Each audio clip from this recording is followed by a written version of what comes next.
One of the key leadership lessons I learned as a junior officer was when my husband and I were invited over to a colleague's house for dinner as a welcome.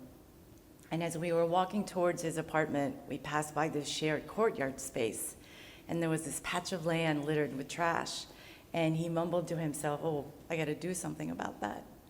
And as a junior officer being invited to a much senior colleague's house, and the misfix-it person that I am, I thought to myself, what is he gonna do about that? Or more importantly, am I gonna have to do something about that?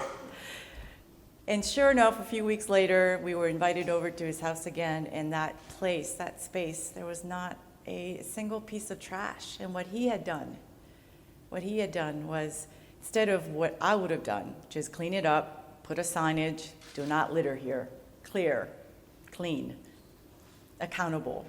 Or maybe if I was really obnoxious, install a camera, right? But here's what he did. He created this beautiful flower garden in that space.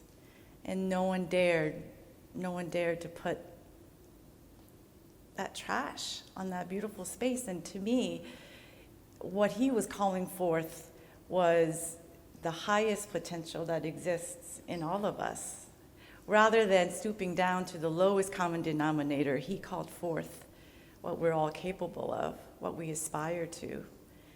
And, Kevin described me as a coach to him, but my 3 years living here with my husband and our 2 kids and our adopted dogs, you have been a coach to us in so many ways.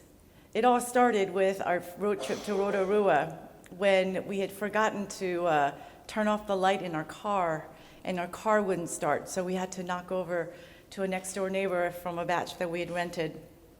I'm going to miss saying the batch because I can't say that anywhere else but here.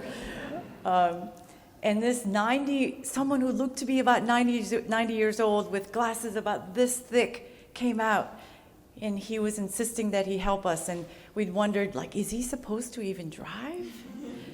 And then what was even more concerning is when he comes out with this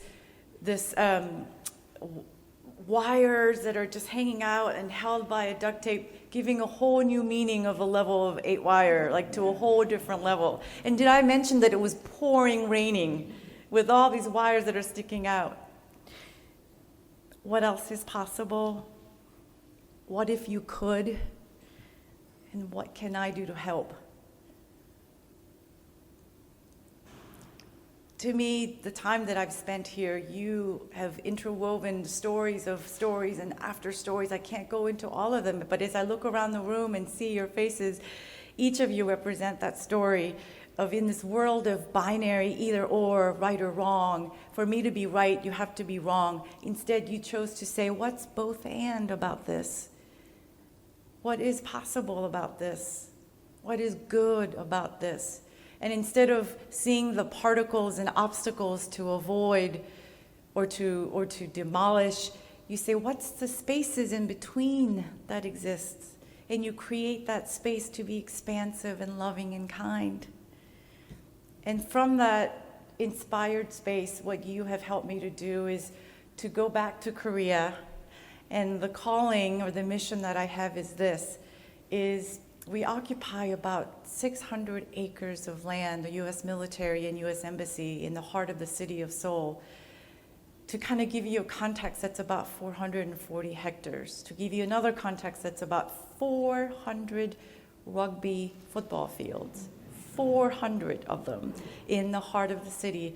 And my job is going to be there to return that land back to its people.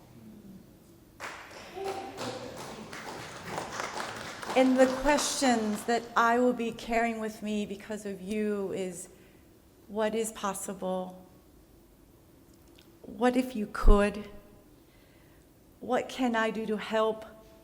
And of course, the most important question in the whole world that you have given me and that you've answered for me, which is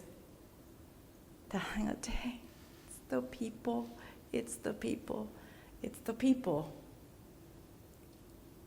It said that we must always welcome the end of all things, for sometimes knowing nothing lasts forever is the only way that we can learn to fall in love with all the moments and all the people who come into your life for a reason and to take your breath away.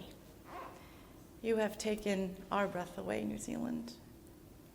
Thank you from the bottom of our hearts.